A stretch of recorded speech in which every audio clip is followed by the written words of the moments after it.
Rahmet onların kilgen için, beni zorlagan için ömürge rahat yaşayız olur.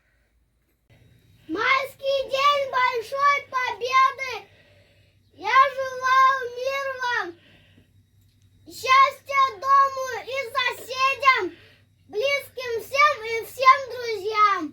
Счастья, классные гвоздики, благодарность внуков и детей, на медалях солнечные блики, смелых героических людей. Rahmet. Каждый оставлявший дом, за небо чистое, за